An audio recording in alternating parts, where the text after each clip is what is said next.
Hey guys, welcome back to the channel. I'm Mike with 336 Off-Road. Today I want to talk about your tow rig.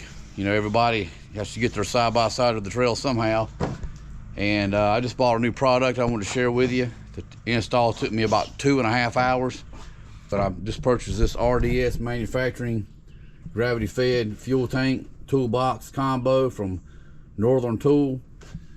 I think the price tag on it was $12.99. And then you got your install kit here, was about $99.99. You add in the tax and your grand total comes up to about $1,600.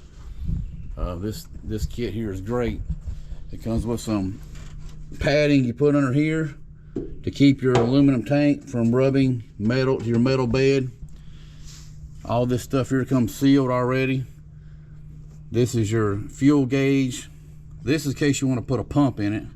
And this is your field. You just splice your gravity fed line into your normal field here, and it just feeds your original tank. You don't have to stop for fuel as much while traveling.